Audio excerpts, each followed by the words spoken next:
नमस्कार मित्रांनो, India AI impact समिटच्या शानदार आयोजनामध्ये विघ्न निर्माण करण्यासाठी युवक काँग्रेसचे वरिष्ठ नेते, म्हणजे कुणी सामान्य सडकछाप कार्यकर्ते नव्हते, तर त्यांचे राष्ट्रीय पदाधिकारी, बिहार, उत्तर प्रदेश वगैरे राज्याचे प्रमुख कार्यकर्ते तिथे शर्ट काढून आंदोलन करायला लागले. हे लोक गनिमी काव्यानी उलटा शर्ट परिधान करून गेले, रीतसर नोंदणी केली, पास बनवले, QR कोड घेतला, म्हणजे सगळं काही इतरांसारखं केलं. याचा अर्थ त्यांनी हे आधीपासनं योजलेलं असावं. तिकडे गेल्यावर अचानक भर कार्यक्रमात स्वतःचं शर्ट काढून घोषणाबाजी करायला लागले आणि या इंडिया इम्पॅक्ट AI समिटला विघ्न करून स्वतःचं नाक कापून अपशकुन करण्याचा प्रयत्न केला. म्हणजे कीव यावी इतकं घाणेरडं वर्तन या युवक काँग्रेसच्या लोकांकडनं केलं. पण ज्यांचे नेतेच राहुल गांधी आहेत, त्यांच्याकडनं आणखीन काय अपेक्षा करणार, जे स्वतःच्या महिला खासदारांना समोर करून, पुढे करून मोदींशी काहीतरी असभ्य वर्तन करण्याची योजना आखू शकतात. त्यांच्याकडनं आणखीन दुसरी काय अपेक्षा करता येऊ शकेल.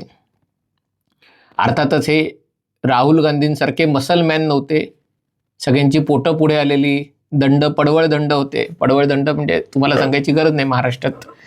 पण असे सगळे ढेरपोटे आणि बघून कुठेतरी मजूर वाटतील असे लोक अचानक त्या आंदोलन करायला लागले आणि अर्थात त्यांना चांगलाच प्रसाद मिळाला. मुद्दा असा आहे की हे त्याच दिवशी घडावं ज्या दिवशी अमेरिकेने भारताला पॅक्स सिलिका या एका प्रतिष्ठित गटात सहभागी करून घेतलं. या गटाची घोषणा 12 डिसेंबरला झाली होती, परंतु तेव्हा ट्रम्प यांनी भारताचा या गटात समावेश केला नव्हता. पॅक्स सिलिका म्हणजे काय, तर सिलिकॉन संबंधित जी वेगवेगळी क्षेत्र आहेत ती संपूर्ण सप्लाय चेन, ती इकोसिस्टीम, त्याच्यामध्ये एक समान दृष्टिकोन असलेल्या देशांनी एकत्र यायचं, सहकार्य करायचं. आणि या क्षेत्रामध्ये जे देश, याच्यात जे देश नाही, चीनच एकाधिकार निर्माणशाही करण्याचा प्रयत्न करतोय, अडवणुकीचं धोरण राबवण्याचा प्रयत्न करतोय, त्याला संघटितपणे विरोध करायचा. कोणते आहेत देश, तर पूर्वेकडे ऑस्ट्रेलिया, जपान, कोरिया, त्याच्यानंतर सिंगापूर. भारताचा आज समावेश झाला, नाहीतर भारत याच्यात नव्हता. UAE म्हणजे संयुक्त अरब अमिराती, इस्रायल आणि अमेरिका, ब्रिटन या देशांचा त्याच्यात समावेश आहे. युरोपातले फारसं कोणी मला वाटत नाही, पण नेदरलँड्स आहे बहुतेक, पण कल्पना नाही. पण 8 देश आणि भारताचा त्याच्यात समावेश झाला, कारण इंडिया इम्पॅक्ट AI समिट, तिथे आलेले लोक, तिथे सादर करण्यात आलेलं तंत्रज्ञान, त्याच्यात असलेले स्टार्टअप्स, हे सगळं बघून अमेरिकेलाही जाणीव झाली की भारताच्या समावेशाशिवाय हे सगळं पूर्ण होऊ शकत नाही. आणि त्यामुळे पहिले जे समावेश करण्यात आला नव्हता, अर्थात तेव्हा भारत आणि अमेरिका यांच्यामध्ये एक प्रकारचं शीतयुद्ध टॅरिफवरनं चालू होतं. पण एकदा तो विषय मिटल्यावर लगेच अमेरिकेने भारताचा याच्यात समावेश करून घेतला. पॅक्स सिलिका काय आहे, तर गेल्या काही वर्षात चीननी, ज्याला हायटेक क्षेत्र आहे, त्या हायटेक क्षेत्रातलं जो कच्चा माल आहे, त्याचं उत्पादन आहे, त्याची प्रक्रिया आहे, त्याचे सुटे भाग आहेत, या सगळ्यावर स्वतःची एकाधिकारशाही निर्माण करण्यासाठी प्रयत्न केले. अर्थात चीन असं हे करू शकला याचं कारण म्हणजे पाश्चिमात्य देशांनी या संवेदनशील क्षेत्राकडे दुर्लक्ष केलं. त्यांच्यासाठी मायक्रो प्रोसेसर किंवा सिलिकॉन वेफर्स, ज्याला आपण चिप्स म्हणतो, हा बनवणारा उद्योग अतिशय प्रदूषणकारी होता आणि आपल्या देशात हा उद्योग नको म्हणून त्यांनी हे उद्योग देशाबाहेर पाठवले. भारताला ती संधी होती, भारताने ती गमावली. 1980च्या दशकाच्या अखेरीस काँग्रेस सरकार होतं, भारताने ही संधी गमावली आणि मग त्याचा फायदा तायवाननी करून घेतला, दक्षिण कोरियानी करून घेतला, चीननी करून घेतला. त्याच्यासाठी लागणारा कच्चा माल आहे, म्हणजे जी दुर्मिळ खनिज आहेत, रेअर अर्थ मिनरल्स आहेत, त्याच्या उत्खनामध्येही चीनने आघाडी घेतली. जगभरात जिथे जिथे या खनिजांचे साठे आहेत तिथे चीननी स्वतःची टोपी टाकली, त्या खाणी विकत घेतल्या, त्याची प्रक्रिया, त्याची मशिनरी, त्याचं उत्खनन, नुसत्या खाणी असून उपयोग नाही, उत्खननही करता आलं पाहिजे. आणि ही खनिजं तशी दुर्मिळ नाही आहेत, पण दुर्मिळ अशासाठी म्हणतात कारण डोंगर पोखरून उंदीर निघावा एवढा ती खनिजं निघतात, आणि तशी त्याची खूप जास्त किंमत नसते. म्हणजे काही सोनं नाही आहे, चांदी नाही आहे, पण त्याच्याशिवाय सगळ्या गोष्टी अडतात.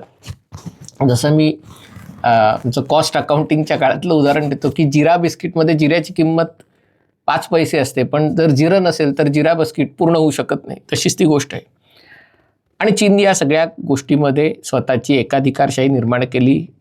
खास करून बॅटरी तंत्रज्ञान असेल, त्या बॅटरीमध्ये वीज साठवण्यासाठी त्यातला 50% वाटा चीनी कंपन्यांचा आहे. आणि बॅटरी, तयार बॅटरी, त्याचं जे रॉ मटेरियल आहे त्याच्यात तर 70 का 80% वाटा चीनी कंपन्यांचा आहे.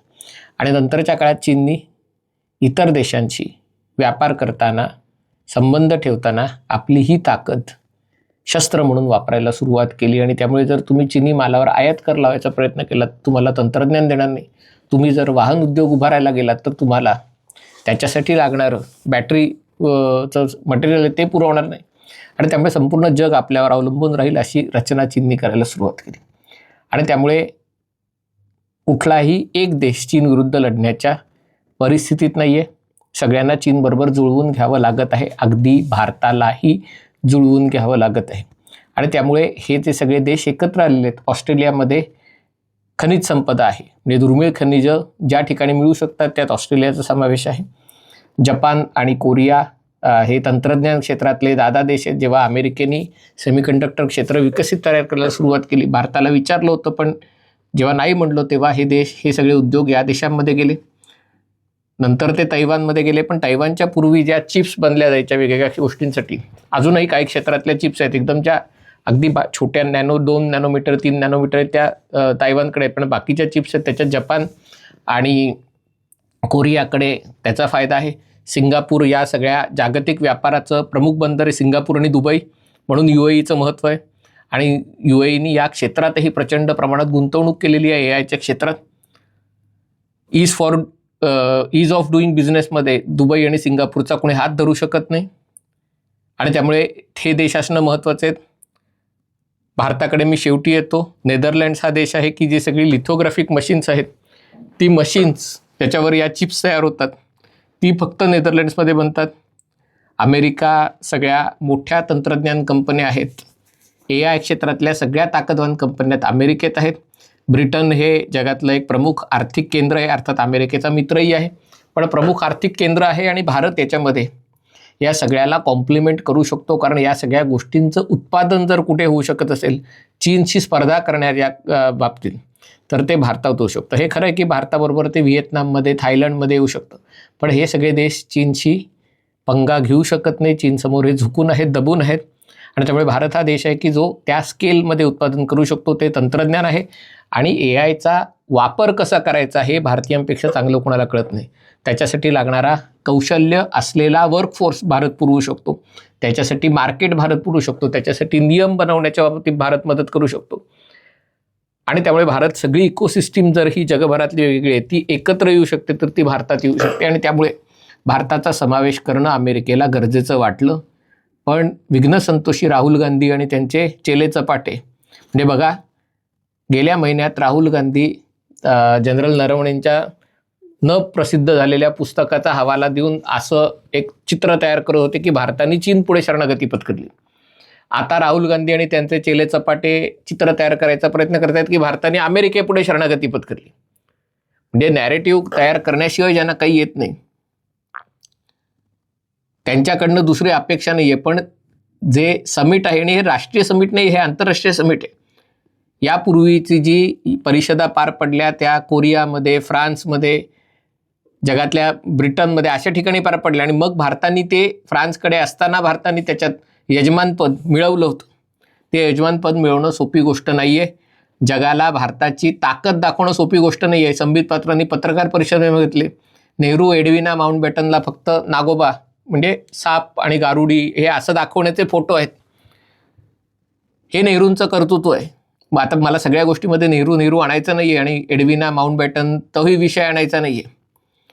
पण सांगायचा मुद्दा हा की काँग्रेसच्या काळात जेव्हा संधी होती तेव्हा त्यांनी काय दाखवलं तर साप गारुड्याचे खेळ दाखवले. भारत कसा मागास आहे, भारतात कशा या अशा गोष्टी, रस्त्यावरची गरिबी लोकांना दाखवली, परदेशी पाहुण्यांना दाखवली. आणि त्यामुळे तोच काँग्रेसचे नेते आता भारताने कशी स्वतःची स्वाधीनता गहाण टाकली, पराधीन झालाय भारत, दुसऱ्यांपुढे नाक घासतोय, अशा प्रकारचं चित्र हे करायला लागले. हे खरोखर दुर्दैवाची गोष्ट आहे. आणि त्या चर्चेत कुठेतरी पॅक्स सिलिकाचा मुद्दा झाकला जाऊ नये. हा जो अलायन्स आहे, हा जो गट आहे, त्याच्याकडे खूप मोठ्या अपेक्षा आहे, त्याच्याकडनं खूप मोठ्या अपेक्षा आहे. कारण सगळ्या देशांचे चीनशी चांगले संबंध आहेत, म्हणजे व्यापारी संबंध आहेत. कारण चीनला कोणी आत्ता एकटं टाकू शकत नाही. त्यामुळे चीनबरोबर व्यापार, गुंतवणूक, धंदा करता करता चीनला पर्यायही उपलब्ध करण्याचं त्यांच्यापुढे आव्हान आहे. जग अतिशय कठीण अवस्थेतनं, संक्रमण अवस्थेतनं जात आहे. युद्धाला कधीही सुरुवात होऊ शकते असा अंदाज आहे. पुढच्या 8-10 दिवसात युद्ध, इराण विरुद्धचं युद्ध सुरू होईल. किमान ट्रम्प आणि काहीतरी हल्ले वगैरे करेल असं आहे. असं असताना या देशांनी एकत्र येणं, एकत्र राहणं, काम करणं हे अतिशय महत्त्वाचं आहे. हा व्हिडिओ आपल्याला आवडला असेल तर कृपया लाईक करा, शेअर करा आणि चॅनल सबस्क्राईब करण्याची विनंती आहे. तुर्तास इथेच थांबतो. पाहत रहा MH48.